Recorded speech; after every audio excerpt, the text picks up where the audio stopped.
Hello and welcome to episode 2 of the eXp podcast. That's right, I'm doing this introduction today live from my car. I'm about to go into a valuation. I'm swatting up on some research and I've realised I didn't do the intro. So we're doing it now just to give you a bit of an insight into what you can expect from the upcoming show.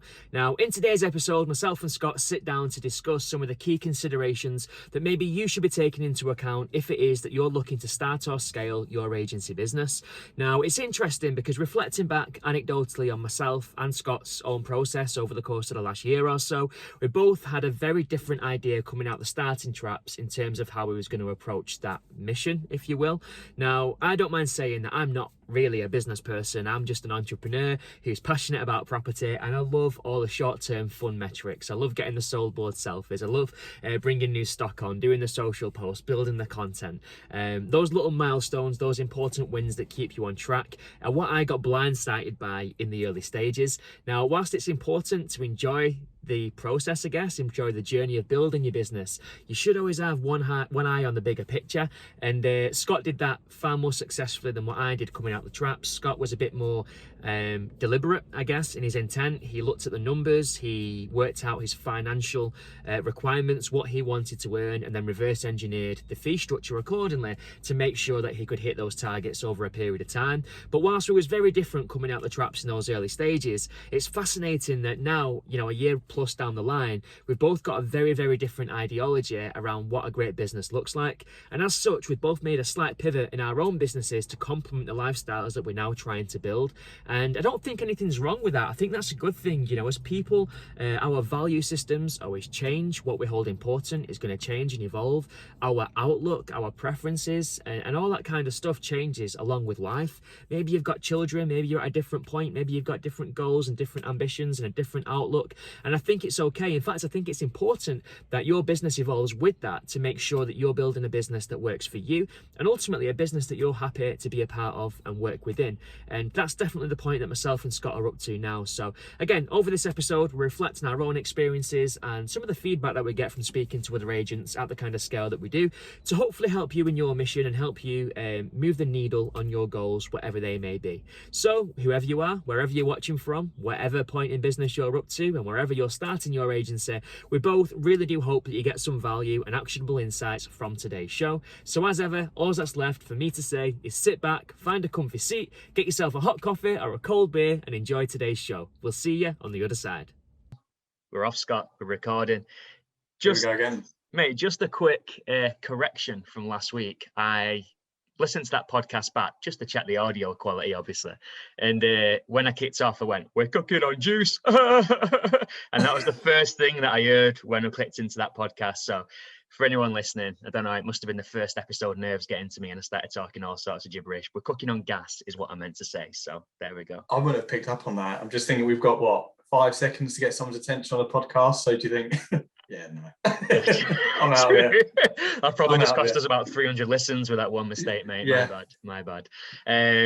But yeah, last week, first episode under our belt. So here we are with episode 2 of the eXp podcast. So if you're here the second time around, anyone listening, thank you for being the third person at the table. We do appreciate your company. And today we're discussing, true to form, what we're going to talk about, Scott. We're going to be talking about planning your business. That's it. Key considerations. And I don't know, I know it sounds crazy, mate. I don't know if you get the same sort of feedback from agents that you're speaking to, but I think it's crazy how many people overlook the planning phase in terms of trying to decide how that business is going to look and feel and how it needs to be in 18 months down the line. I think sometimes we're so preoccupied with the exciting sort of short-term metrics, you know, the low-hanging fruit, the quick wins, the getting a board up, getting your first client, doing your first video, getting some social posts, all these things that are incredibly exciting. But sometimes we live for the short-term milestones and don't really think beyond in terms of the bigger strategy. And I know that I'm, you know, it's all well and good saying that. I'm not trying to act like some high and mighty all-seeing eye. I went through that process myself and frankly didn't really care or give any consideration to how the business was going to look 12 months down the line. But as time passed, I realized how much time I could have saved and how more efficiently I could have worked if it was that I'd asked myself some key questions coming out the starting trap. So I think this is going to be a valuable episode, or I hope it's going to be, because for anyone else out there in that position, or anyone else out there who's maybe in the thick of it and they've still not asked themselves those questions, I think it's good to kind of challenge yourself and really work out what it is that you want from your business. So what was your experience, Scott? Are you a planner? Do you plan forward? Are you thinking ahead, or do you live for the moment? I guess the first thing I planned was the income. So I started with like an income spreadsheet, like a cash flow forecast, and quite simply worked out how much money I wanted to make in my year one, and just worked it back to, okay, well, this is what that month needs to look like. And, the usual metrics of, right, if I need to be selling 3 or 4 a month, I need to be listing 6 or 7 a month, and work backwards from that point of view. So I quite literally started with the amount of money I wanted to make in a year. I divided that by 12. I started that cash flow forecast at the 6-month mark. So that's how much I want to be coming in after 6 months. So no financial forecast for the first 6 months.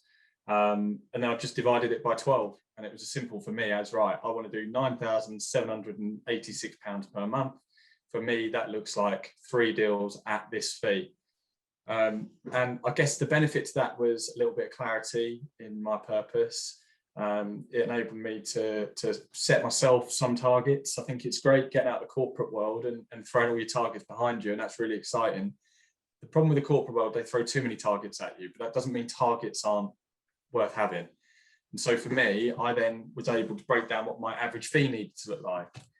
And some benefits to that was that really helps you in the living room when someone's trying to bash you down to 2,750 quid, and you know that you need to maintain an average of 3,250. I think without that, it becomes very easy just to say, yeah, fine, yeah, I'll take your business now. And by doing that, you've just given yourself an extra deal you've got to do that month, because you're now not going to hit your target from 3 of those. So really, mine was very much from a sort of a financial standpoint. I didn't have any sort of plan around, I want to be listing country homes, or I want to be listing mid-market. For me, it was anything I could get. I was a beggar, not a chooser at that point. And so I didn't have a plan necessarily about what my business looked like. I know that a lot of people come to eXp, and when you say what you're looking to do, it's often that sort of mid-market. I want to be selling £1 million houses. I want to be doing volume. But I purely did it on a financial basis. Well, mate, I'm impressed, first and foremost, mate, because considering the lack of structure that we have coming into these podcasts, it sounds like your business was incredibly well sort of planned and thought out. We're kind of the yin and yang, I guess, in is it yin and yang or yin and yang, whatever, you get the idea. Yin and yang, yeah. Yin just say it quick. Yeah, you say it quick.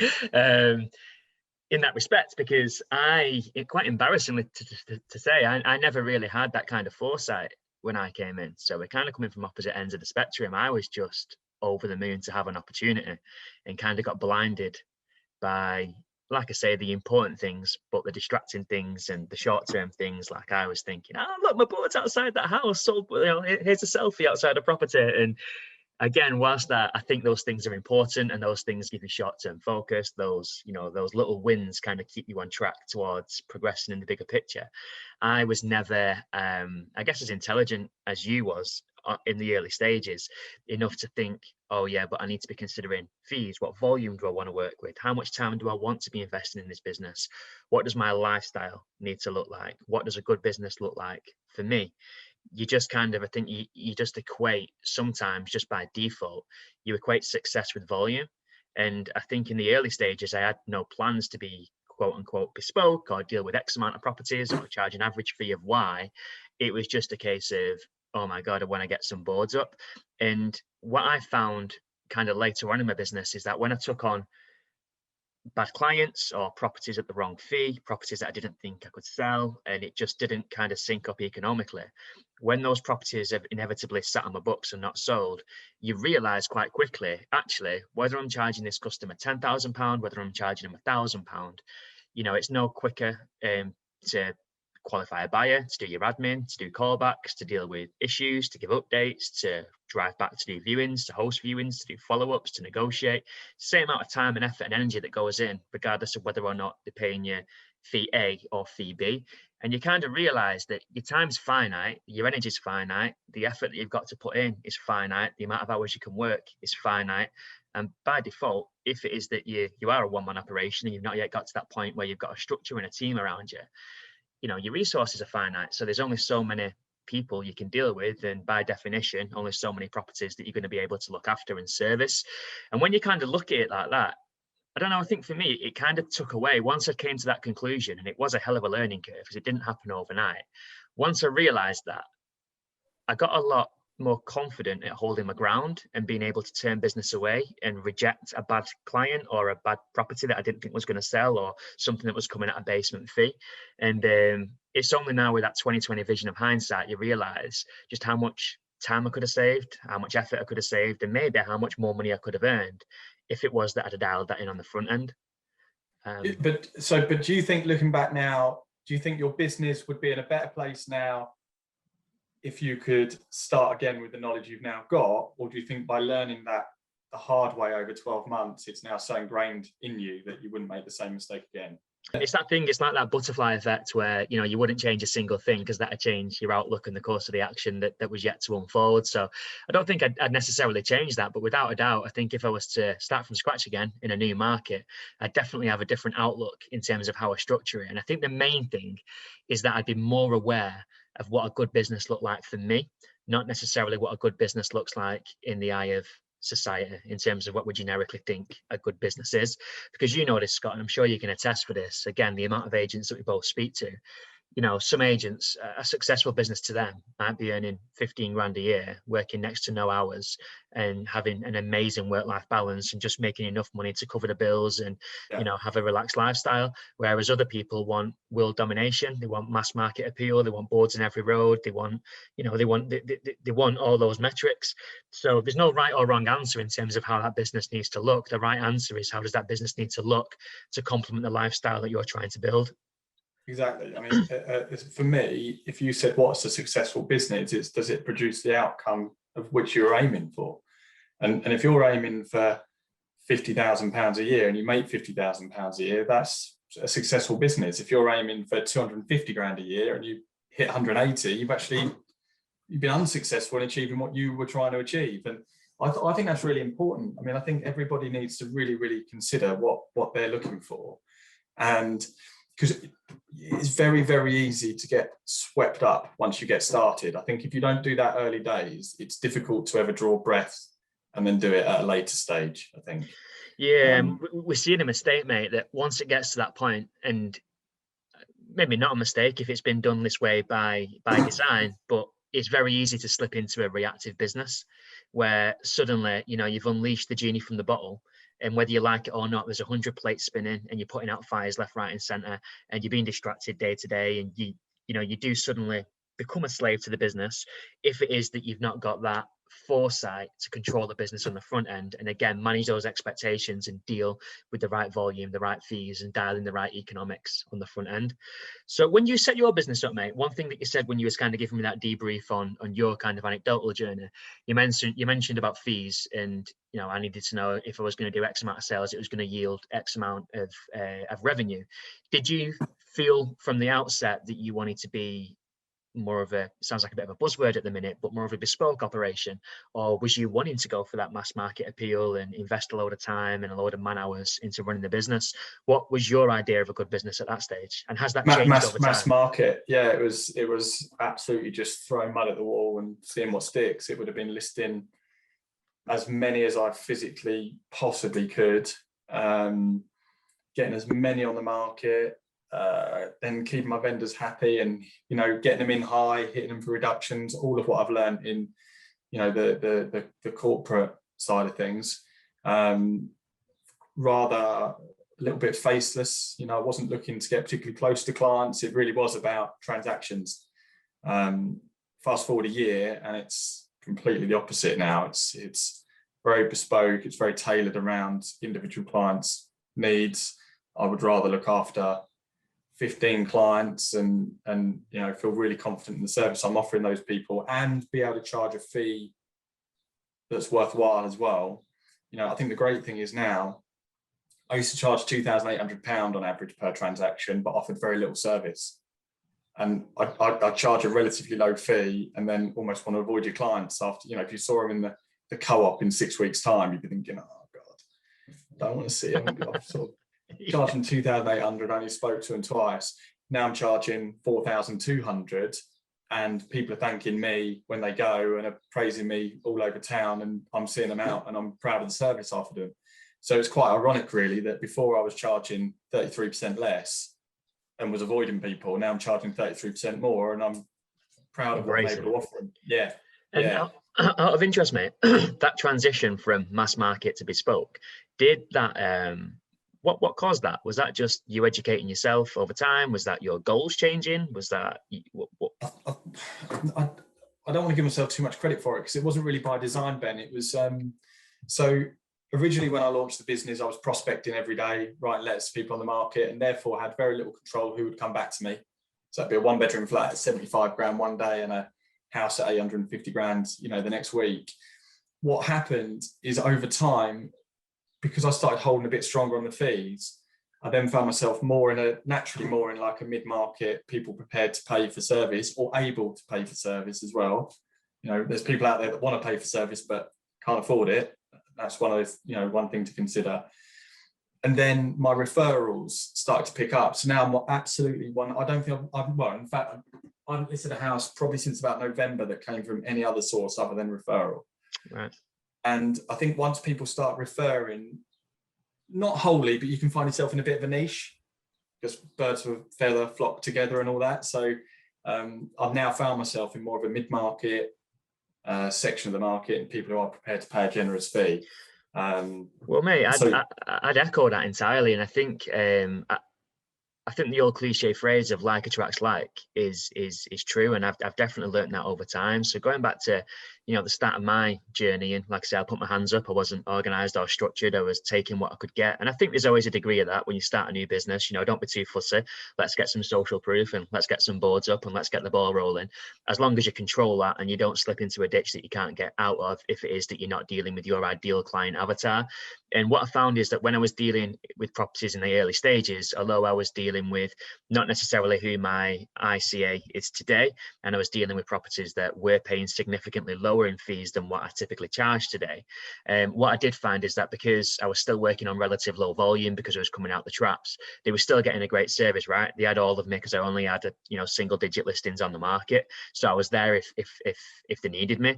But then what I found is that customer was paying, let's say, 1,200 quid, was attracting other customers of a similar cloth who were also expecting to pay a £1,200 fee. And you take them and you move forward. Again, you're looking for stock. Beggars can't be choosers, especially in the early stages, and you're kind of building your portfolio that way. But you find suddenly you're being surrounded by clients that have got this expectation that you're the guy that charges that fee, you're the guy that deals with this type of property or this market or whatever else. And then it's only really when you can kind of be strong enough to make that pivot and really be more purposeful and intentful, I guess is the right word, to go towards the ICA, so the ideal client that you actually want to work with long term.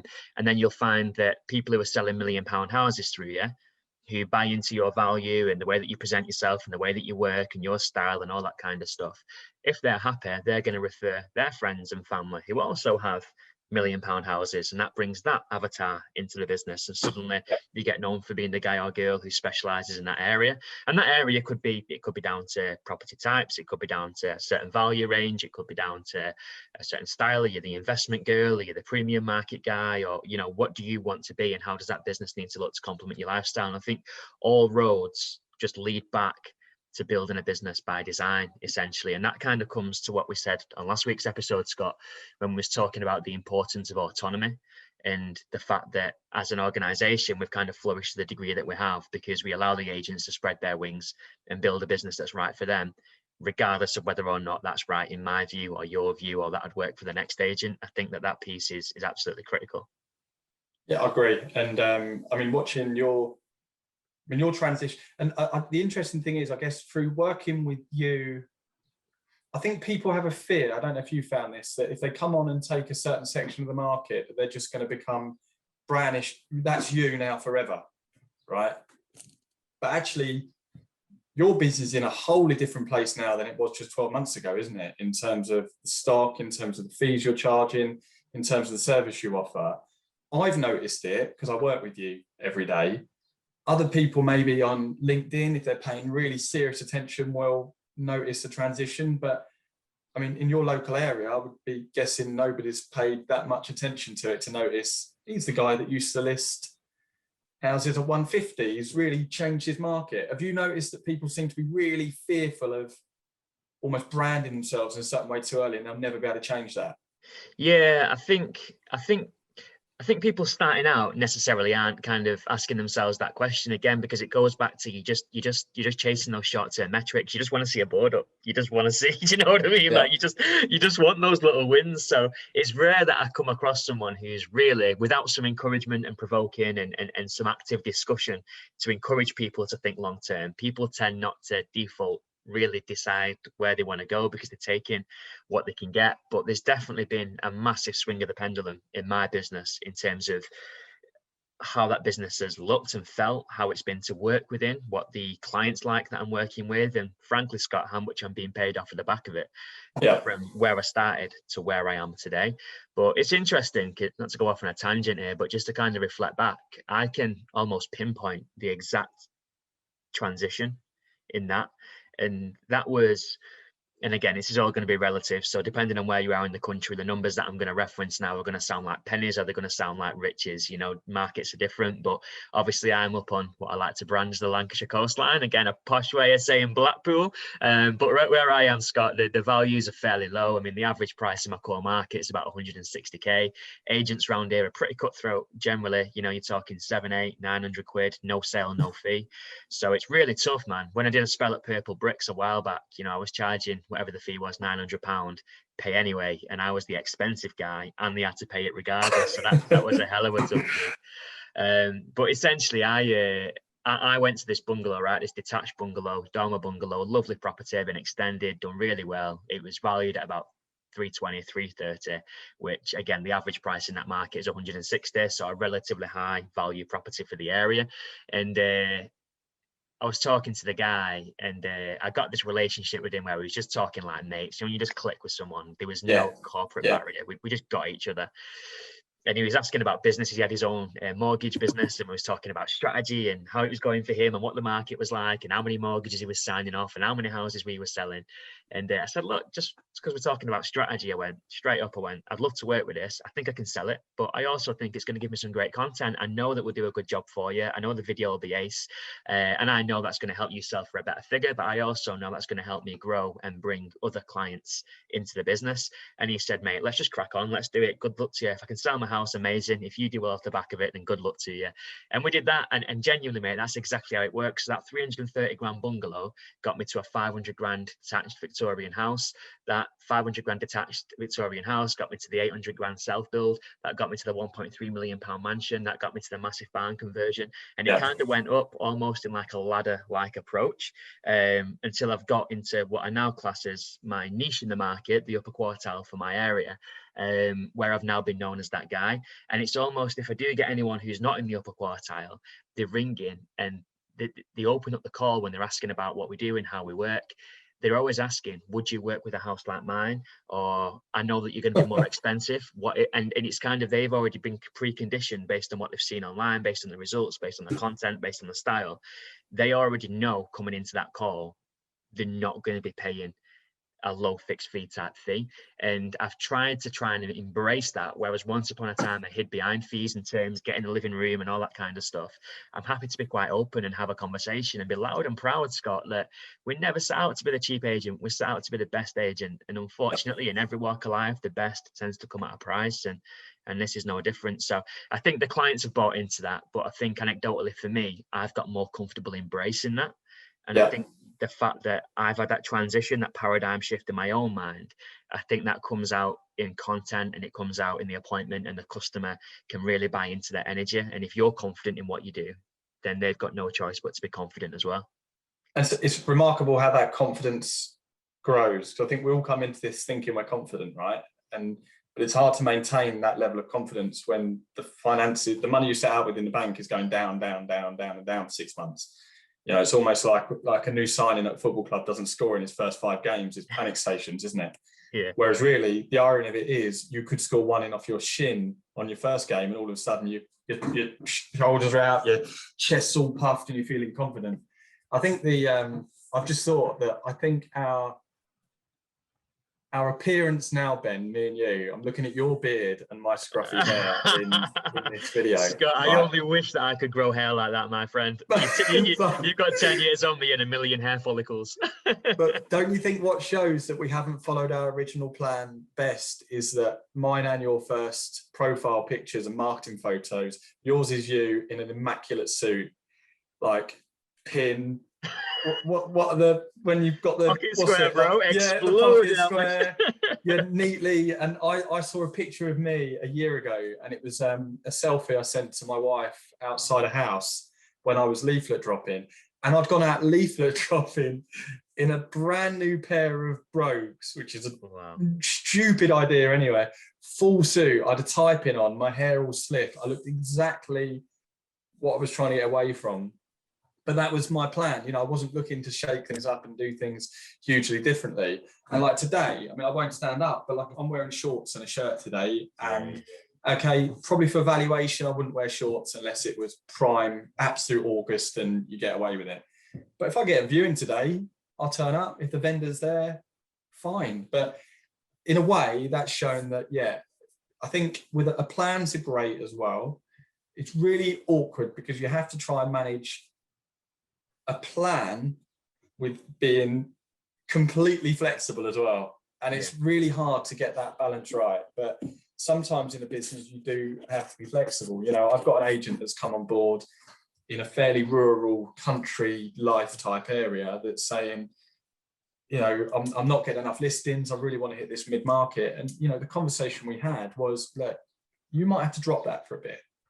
You know, you are in need of stock. Stock is hard to come by at the moment. Maybe right now isn't the time to have that ideal customer in mind. You know, maybe now is the time to take what you can get, make some money. And trust me, you know, once you've got 50, 60 grand in the bank and a solid pipeline, then missing out on a few listings here and there isn't the be all and end all. And then ironically, your confidence is sky high because you don't care if you miss it. And then you just start landing them all anyway. Yeah, absolutely, mate. I think it's you give yourself that social proof, don't you? And you prove to the market that you are who you are, you're doing what you're going to do, and that kind of gives you like an earned confidence, I guess, to be a bit more selective down the line. But you're right, it's so, I found it so empowering and so liberating when I kind of came to the conclusion that, do you know what, I really don't need to be something to everyone. I can just be myself. If someone thinks that I look scruffy because my beard's a bit out of control, or they don't like the fact that I wear trainers to do my videos and all that kind of stuff, then that's cool, man. That's just not my avatar. The chances are that if that person doesn't click with me, and don't want to use the word repulse, but deflected them maybe on the front end in the marketing and the style and the approach by being authentically myself, I've probably just saved myself a massive headache and a lot of wasted time over the course of the next 4 months to not get a result or not enjoy working with that customer and therefore not showing up in the best capacity. So I think that's another interesting thing, going back to what you said about, I know you mentioned clothing, and that's been a big shift in how because again, it comes back to being yourself. And I think, you know, there's always this debate about, you know, is it unprofessional to not be wearing a suit or whatever else? I think ultimately it's just being yourself, right? And being comfortable in what you're wearing. And if you work best in a suit and you enjoy putting a smart suit on and a tie pin and an exploding pocket square, and that makes you, you know, feel better about yourself and work better, and that's the image you're trying to portray, then amazing, like all power to you. But I can tell you now, mate, when I was wearing that tight suit, that tweed jacket on a 30-degree day, you know, sweating my bollocks off for a photo shoot, I wasn't comfortable. I wasn't wearing it because I wanted to wear it. I was wearing it because I thought that's what I had to wear, because that's just what estate agents do. And it's kind of that transition, I guess, over time where I've realized that, look, whether I'm wearing a pair of board shorts and a snapback, or whether I'm wearing a 3-piece suit and you know, a flat cap, the reality is I'm the same person, same energy, same enthusiasm. You're going to get the same version of me. And it's not, my clothes don't define who I am as a person and how Yeah. equipped I am to sell your house. My attitude and my skill set and my experience decides all those things. So again, it just kind of comes full circle to being comfortable and confident in your own skin and your own approach, and being able to be yourself and unapologetically so. Look, I think there's a strength in that. I think that it certainly it was alien to me when I first started. I mean, I felt really weird when I went out in my first pair of chinos. You know, little did I know that that was only the start of me lowering the standard. You know, I'm basically playing Jenga with my professionalism. I just keep removing like a professionalism piece and seeing how few pieces I need. But I mean, it is great, and but it does show that, you know, that was not in my plan. You know, my plan was to be a high volume, almost a corporate agent, but working from home, slick, everything. I mean, like when I first started, I'm not going to pick it out. I've got this folder of like workflows that I had for everything, like registering a buyer, do it this way, booking a valuation, do it this way. I mean, I really, really planned my business. You know, as that's the topic of conversation, is I got to the point where, well, I'm not going to grab it, but I've literally got this file in the office, and I've got another file that I used to have in the car with like buyer registration forms, valuation booking forms, you know, all these different things. And I think actually they were quite helpful, first of all, because they gave me a little bit of you know, a little bit of structure was useful. When you've got a million things going on at once, just having that little bit of structure is helpful. I just never use it anymore. Like now, I book a valuation on a basis of like, yeah, where are you? What's your name? What's your number? What's your house? Like sometimes I ask how many bedrooms you've got. Sometimes I forget. I'm always there on time. I know who I'm meeting, and I just go in now, and I just take it all as I find it, and just use my experience to come up with the price. But that's so different to what I set out to do. And I think that's, like you said, I think that's fine. I think having that structure got me going and gave me somewhere to aim for. I just happened to have kind of got there by going a different direction. Yeah. And I think it's, I don't know, I think you get to know yourself over time, don't you? And you get to know how best you work. Some people might need that structure and absolutely need to follow it to a T and ask set questions and follow a set path to make it work. Whereas other people work best not being in that kind of rigid structure. And I think I definitely fall into that camp as well, Scott. One question, like, I know it's always kind of divides opinion. Given your experience then, and given the fact that you were so ultra structured and now you're so ultra flexible, how important do you think a business plan is? Like, is a business plan an absolute imperative? You need to have a plan. You need to have it all documented down. It needs to be wrote up. It needs to be in spreadsheets. You need cash flows and forecasts and all this kind of stuff. Or do you think it's better to stay slightly away from that and just have a loose idea of where you're up to? How important is that piece? I think like a lot of these things, you know, you see, a really, really good thing to know is yourself before you get started and what you react to. And I was thinking about this only last night because I was thinking about targets, and you see things on LinkedIn and social media platforms where people just give this generic advice to everyone, right? Like set high targets and you know, even if you miss it, yeah, that kind of thing. And you think, well, actually bollocks, I'm better. I'm better to set a low target. And then once I go over that, I'm like, how much further past that can I go? And that gets me, that helps me achieve what I want to achieve, ironically. If I set out a massive target and halfway through the month I wasn't halfway, I'd just be completely deflated. Yeah. And that's me. And so for me, having a full business plan, I think would have given me too much to think about, which is exactly why I went as far as just saying, well, this is the cash I want to bring in, and then work backwards to the point of saying, so actually, I've never thought about money since I joined. I've thought about one thing, which is how many valuations am I booking every month, and that came back from how much cash I needed to make. So now I've only got one target. That one target takes care of how many I sell, how much money I make, but I never think about those things. Got you. I've got no target here on how many I sell in a month. I've got targets in how many I list. So one target. I think it just is horses for courses. And I think it's really good to have an honest, like, appraisal of yourself before you go into it, so that you can do what's right for you. And this is the great thing about working this way, is it absolutely does not matter what suits other people.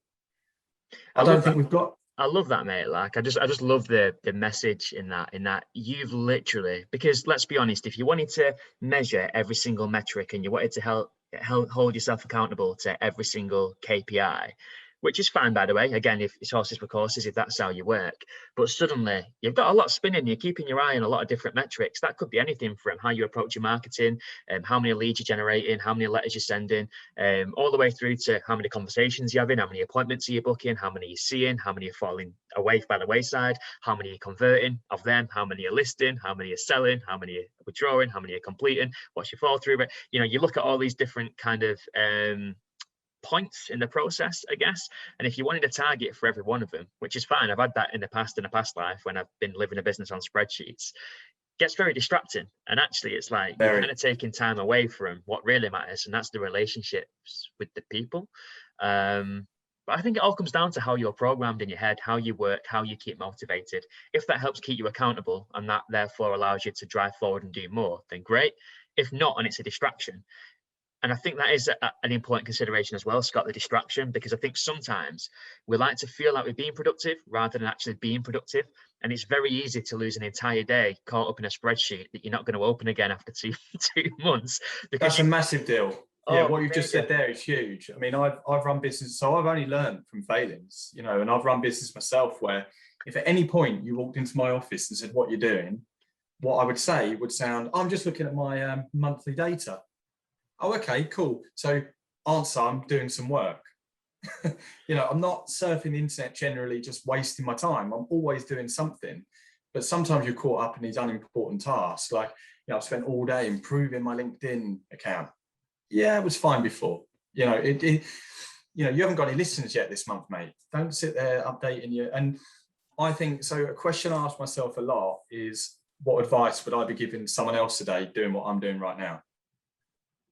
Are they doing the right thing? And that really helps. That helps for two reasons. That helps when if I'm having a bit of a down, relaxing day, doing slightly less work.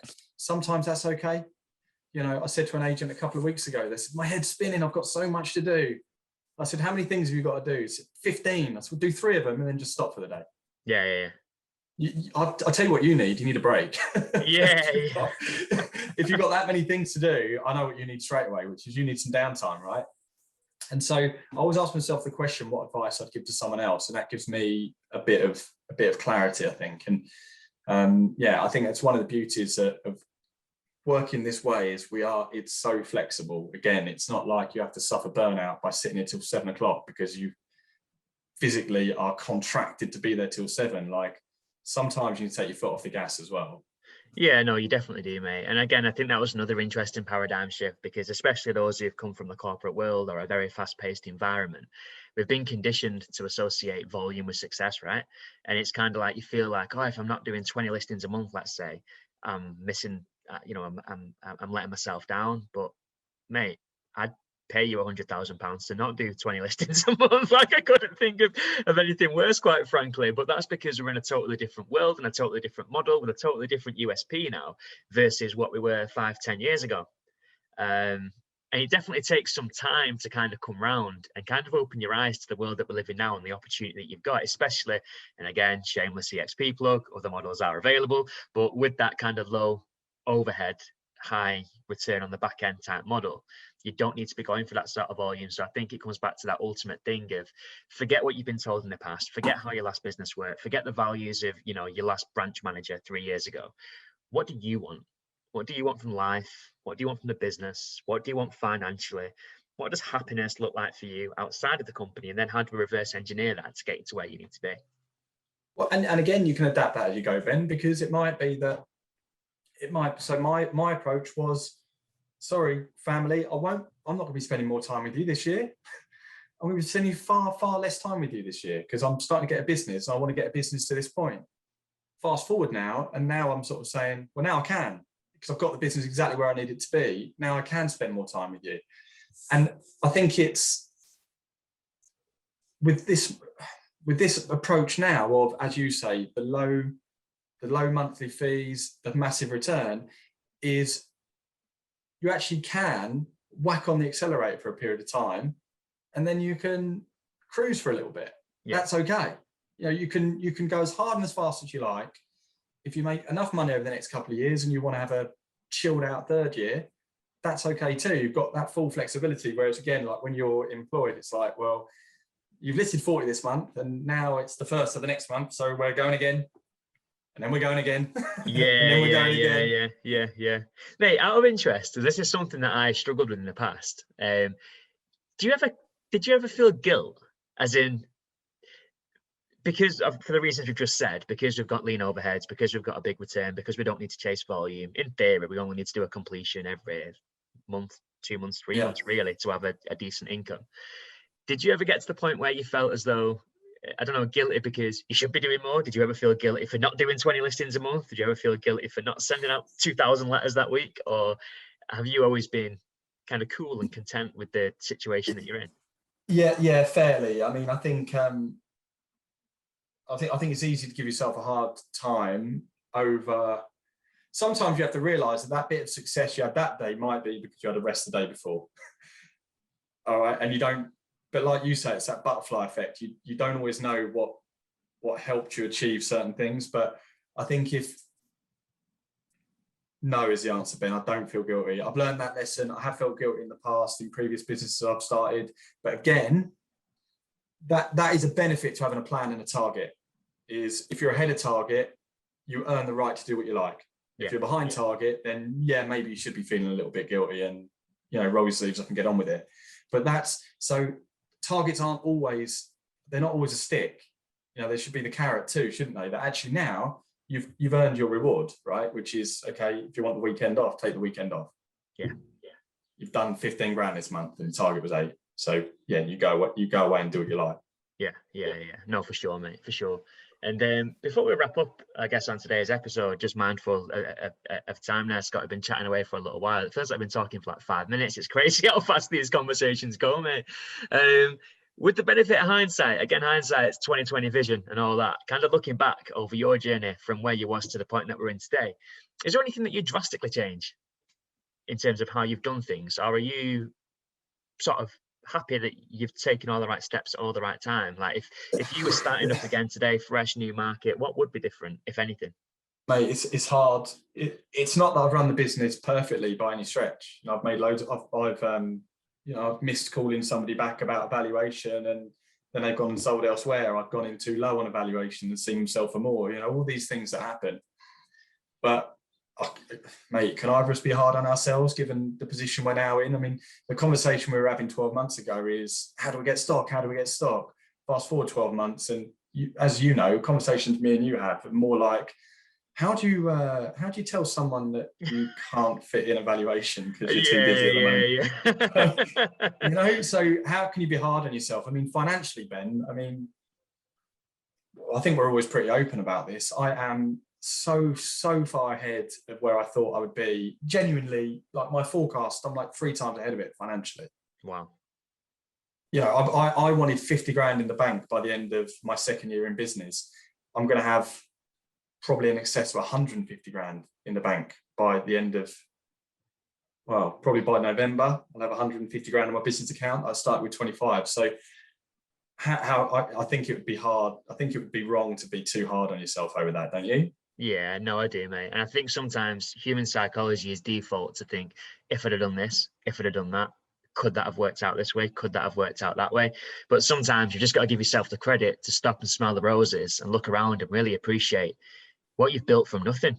And mate, that's something to be incredibly proud of. And not just you as an isolated case, mate. We're seeing that replicated now across markets, across different territories, across our estate.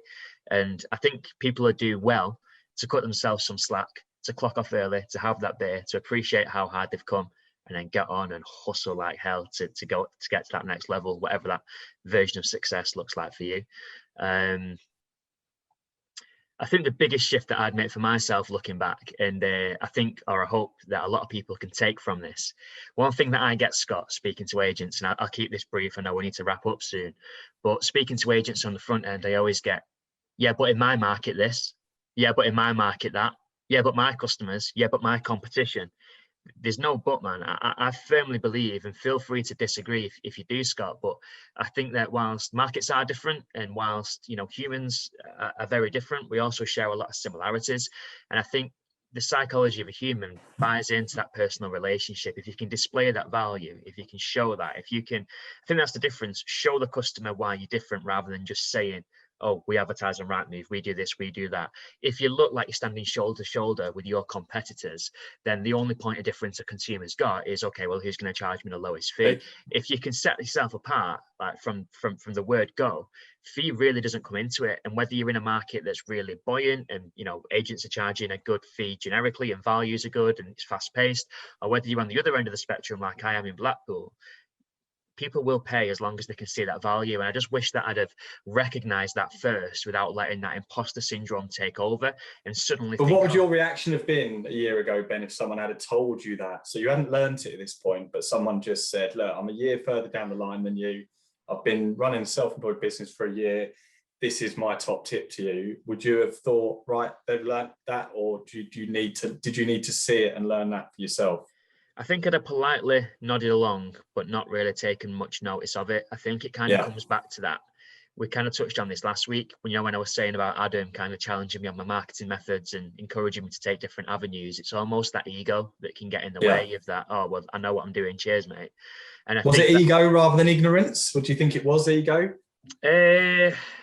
Maybe a bit of both, really, mate. And, you know, we all like to think no one knows our market better than us and, you know, all that kind of stuff. And we know what we're doing and we're in the driving seat and we're super experienced. And, you know, that self-confidence can take you a long way, but you've also got to control that, Scott. And I think you need to know when to take advice and look at success leaving clues in other markets. And success really does leave clues. And I think if you can see that, again, no market's inherently different. You know, it's not as if one market's got aliens and the other one's got people. They're all humans, they're all homeowners, and they'll all identify with different USPs based on their personal value system. And I think as agents would come a long way if we could really recognize that really what our competition do or say or charge bears no relevance in our personal worth. And if we can accept that and we can charge based on the metrics of the value that we add, the business we're trying to build and what works for us as business people, you're going to build a business by design that really works for you and your goals and your objectives. And by default, that's going to yield a business that suits you better, it fits in your lifestyle, it pays you what you need to be earning, and you're going to be happier and turn up in a better capacity. There's going to be more cash in the pot to reinvest, and you're better serving the customer of tomorrow. Whereas I think sometimes we're so distracted by trying to win the customer of today who may or may not be a right fit, and we're trying to win that at any cost, including dropping the fees down, because we're so distracted by what's going on around us in terms of our perceptions of what that customer wants rather than what that customer actually does want, and based on what we're seeing competition charging. And again, we're associating their fees of having some kind of relevance in our value, and the two couldn't be any more disconnected. And I think it's a shame that people don't recognize that quick enough. It's a good point. I think it's something that we've all learned over the last 12 months. I think the nice way of learning it like that is anything you learn the hard way tends to really ingrain itself as like a lesson for life though, right? So, you know, I posted last week on LinkedIn that, and I wasn't trying to be over the top, but I saw a picture of me in my first ever Zoom call with Adam. It's like it was a different man. I mean, not just in terms of looking a younger and your appearance, looking a bit smarter, but just I looked and just thought, genuinely, I've learned so much in the last 12 months. And I know you have, because I mean, me and you talk about it all the time, how different we are now compared with 12 months ago. But the great thing is to anyone else coming on board is we have learned those lessons and we are able to help people fast track the learning of those lessons by telling them what we've learned and how we've learned it, right? So hopefully that puts a lot of people coming to a self-employed model in good stead, in that we've learned the hard way for you in a way. No, for sure, mate, 100%. And I think there's a guy called Robert Greene, who I watch a lot. I watch a lot of his interviews. I've read a lot of his books or audio books. I'm not much of a reader, but he always says there's no shortcut to success. You need to put the hard yards in. You need to put the work and the hustle in. But the one thing that he does acknowledge as a potential shortcut is taking advice from people who've walked the path before you, that kind of mentorship piece. And that is, I guess, if you wanted to put a shortcut on getting from A to B, it's listening to the advice of those who have achieved what you want to achieve. And again, that's priceless. Yeah, agreed. Well, it's a great way to end the pod, I think. Really is, mate. Really enjoyed that chat, Scott. Again, fucking surprised as ever about how quick the time goes. That must be the best part of an hour. But again, it feels like I've been chatting for 5 minutes. But as ever, guys, anyone listening, thank you for being the third person at the table. If you have got any questions for myself or Scott, as ever, both of our details will be found in the show notes. And we look forward to catching up with you on the next one.